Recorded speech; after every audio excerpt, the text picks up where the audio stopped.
Un jour, en pleine nuit, mon médecin me téléphone. « Je ne vous réveille pas ?» Comme je dormais, je lui dis non. Il me dit « Je viens de recevoir du laboratoire le résultat de nos 2 analyses. Ah, j'ai une excellente nouvelle à vous annoncer. En ce qui me concerne, tout est normal. Par contre, pour vous, c'est assez alarmant. » Je lui dis « Quoi? Qu'est-ce que j'ai ?»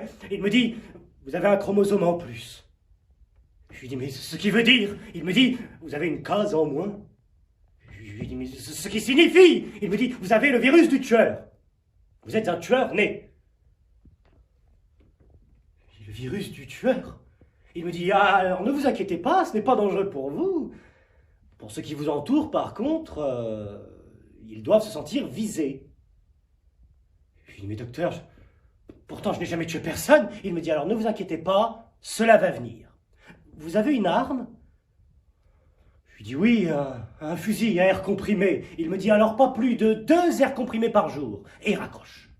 Et toute la nuit, j'ai cru entendre mon chromosome en plus qui tournait en rond dans ma case en moins. Et le lendemain, je me réveille avec une envie de tuer irrésistible. Il fallait que je tue quelqu'un. Mais qui tuait? Qui tuait? Qui tuait? Attention, je ne disais pas qui tuait au sens qui tuait, toi qui cherches qui tuait. Ou dis-moi qui tuait, je te dirai qui tuait. Bah non.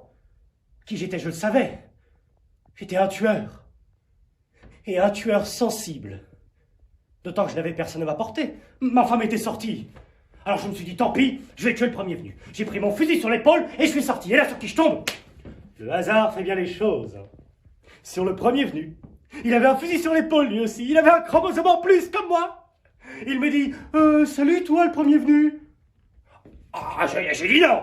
Ah, pour moi, le premier venu, c'est vous. Il me dit, non, je t'ai vu venir avant toi et de plus loin.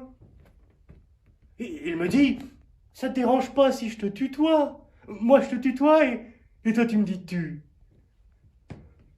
Ah, je me suis dit, si je dis tu à ce tueur, il va me tuer. Alors je lui dis, et si on s'épaulait mutuellement? D'autant que nous sommes tous deux dans un état de légitime défense. Il me dit d'accord. Là-dessus, on se met en joue. Et là, il me dit stop! Stop! Stop! Stop! Stop! Stop! Nous allons commettre une irréparable bavure. Nous ne pouvons pas considérer 2 hommes qui ont le courage de s'entretuer comme des premiers venus. Il faut en trouver un autre. Ah, j'ai dit d'accord. Là-dessus, j'entends claquer 2 coups de feu et je vois un type avec un fusil sur l'épaule. Et je lui dis, vous aussi, vous cherchez à tuer le premier venu? Il me dit non, le 3e, j'en ai déjà raté 2. Et là, je sens le canon d'une arme s'enfoncer dans mon dos. Je me retourne. C'était mon docteur. Il me dit, je viens vous empêcher de commettre un meurtre à ma place. Je lui dis, comment ça? Il me dit, oui, le laboratoire a fait une erreur. Le virus du tueur, c'est moi qui l'ai. Je lui dis, docteur, vous n'avez tout de même pas tué de sang-froid l'un de vos patients. Il me dit, si, la patience a des limites. D'autant que j'en ai assez de vous dire, ne vous laissez pas abattre. Je lui dis, docteur, vous avez déjà tué quelqu'un, vous? Il me dit, sans ordonnance? Ah, jamais, n'est-ce pas? Il me dit, je vais vous en faire une, et il m'en a fait une.